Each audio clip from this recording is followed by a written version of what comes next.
the design of planned attacks on buildings inside the U.S. and how operatives were directed to carry them out. That is valuable information for those of us who have the responsibility to protect the American people. He told us the operatives had been instructed to ensure that the explosives went off at a point that was high enough to prevent people trapped above from escaping. He gave us information that helped uncover Al-Qaeda cells' efforts to obtain biological weapons. This is Building 7, a 47-story skyscraper that fell on the afternoon of September 11th. The government says that fire brought it down. However, 1,500 architects and engineers concluded it was a controlled demolition. Over 6,000 of my fellow service members have given their lives. And thousands of my fellow first responders are dying. I'm not a conspiracy theorist. I'm a structural engineer. I'm a New York City correction officer. I'm an Air Force pilot. I'm a father who lost his son. We're Americans, and we deserve... I lost my husband. My son. My uncle. My nephew. September 11th, 2001. Most people don't know a third tower fell that day. The government says fire brought it down. The collapse of World Trade Center 7 was primarily due to fires. I, along with 1,400 other architects and engineers, have found the government's conclusion to be physically impossible. Impossible. We need the truth about what happened that day. Go to rememberbuilding7.org. Why it fell, why it matters, and what you can do.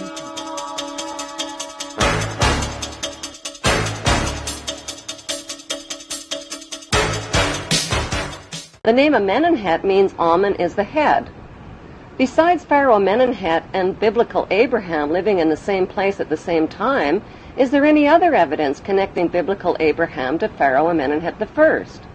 According to Egyptian history, Pharaoh Amenemhat I was not of royal blood, and his family origin is unknown.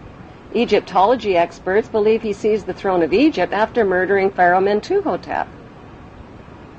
In 1818, Antonio Lobolo made a revolutionary discovery that identified the biblical Abraham as an Egyptian pharaoh. During Lobolo's excavations in the Egyptian Valley of the Kings, he exhumed 11 Egyptian mummies along with rolls of papyri inscribed with hieroglyphic writings and drawings. One of those drawings was interpreted by Mormon Joseph Smith and his Egyptologists as Abraham sitting on the pharaoh's throne. Abraham's name was also deciphered on a roll of papyrus.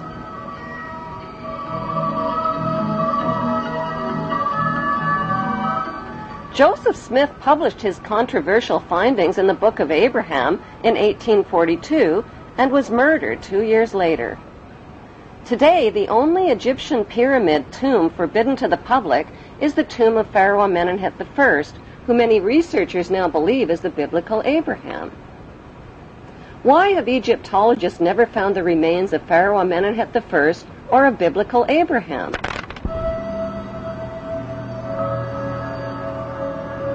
The best explanation is that their common remains are concealed inside the famous Ark of the Covenant. The Hollywood movie Raiders of the Lost Ark was about the search for the lost Ark of the Covenant. According to the Bible story, the tablets of the Ten Commandments given to Moses by God were stored inside the ark.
Egyptian artifacts tell the true story about what's really inside the Ark of the Covenant. The Ark of the Covenant is, in fact, an Egyptian canophic chest, where the dried organs of royal kings and pharaohs were stored, not the Ten Commandments. Why did the Hebrews call their royal canopic chest the Ark of the Covenant? Because the name signifies the covenants or promises that God made with Abraham. Would the Hebrews carry the Ark of the Covenant into battle to kill and steal if it really contained commandments like, "Thou shalt not kill or steal"? The best explanation is that the Ark contained the remains of their ancestral leader who led them into battle. Biblical Hebrew rulers like King Solomon broke all of the commandments just like today's rulers who make and break laws and commandments to exploit the obedient masses. The evidence shows that the ancestral patriarch of the Hebrew Jews is Amenemhet I, and that his biblical name is Abraham. Since Pharaoh Amenemhet worshipped the god Amun, are Amun and the biblical God the same God? Michelangelo's Vatican painting of God depicts God as an angry, bearded white man. God's words, actions, and deeds in the Bible's Old Testament show God's extreme favoritism for the Hebrews generally and for Hebrew males in particular. By today's standards, that behavior is considered both racist and sexist. God admits to being a jealous God who approves of ritual human and animal sacrifice as proof that he is obeyed and worshipped above all other gods. He terrorizes, punishes, and kills the enemies of the Hebrews.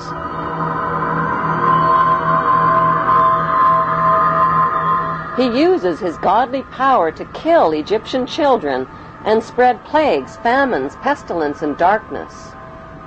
He magically turns staffs into deadly venomous snakes and turns the Nile River into blood. Like the biblical God, the god Amun-Ra also turns the Nile River into blood in the Egyptian myth of Hathor.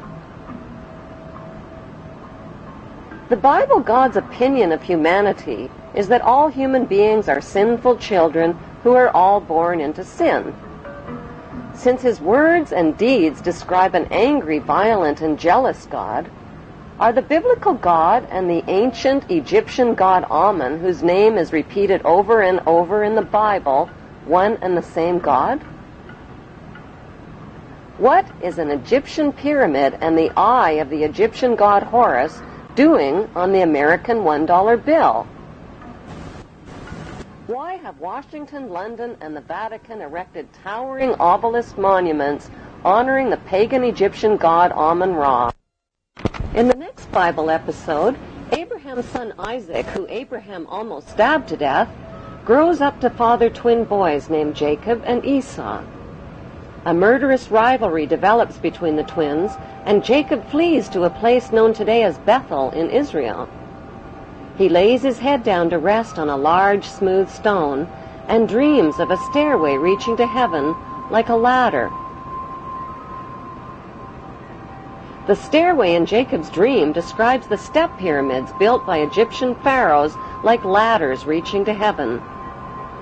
The symbolic stone where the Hebrew Jacob laid his head thousands of years ago in Bethel is alternately called the Stone of Jacob, the Stone of Destiny, and the Stone of Scone. Today, the symbolic stone can be found underneath the British throne chair on top of the symbolic step pyramid where the Queen and other British monarchs have been crowned.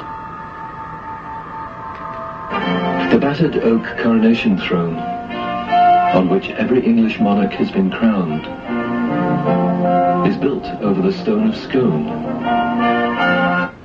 As the Bible story continues, God promises Jacob that a nation and a company of nations shall come from him, and kings will spring from him. Jacob marries 2 of his girl cousins and fathers 12 sons.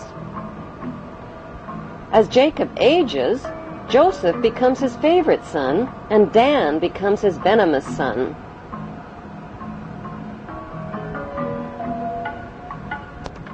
Jacob eventually takes his sons and his Hebrew clan and migrates from Canaan into Egypt. This Hebrew migration into Egypt closely parallels Egyptian history when the Semitic Hyksos migrants overthrew the Egyptian pharaohs and seized the throne of Egypt. One of the Semitic Hyksos leaders who became king of Egypt was Yakuber, Since Yakuber is the Aramean name for Jacob, Egyptology experts interpret this as factual evidence that the biblical Jacob and the Hyksos king Yakuber were one and the same. Historical records show that the Semitic Hyksos kings ruled Egypt for over 100 years.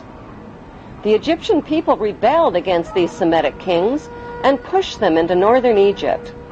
By 1500 BC, a peace agreement was reached between the Egyptians and the Semitic Hyksos, which allowed the Hyksos people to leave Egypt peaceably and move to Palestine and Jerusalem in the Egyptian-controlled land of Canaan. Their gradual and peaceful migration closely matches the Bible story of the Semitic Hebrew exodus from Egypt into Canaan in 1447 BC. According to the Bible story, when the Hebrews arrived in Canaan, they renamed it Israel and divided the land up into 12 tribal states, which they named after the sons of Jacob. Jacob's favorite son, Joseph, stayed behind in Egypt. Joseph hid his Hebrew identity by marrying an Egyptian wife and changing his name to the Egyptian name Zaphanath-Paneah, which means he who can reveal secrets. According to the Bible, Joseph ruled Egypt as the Pharaoh's top vizier and bought up all the private land in Egypt from the starving people.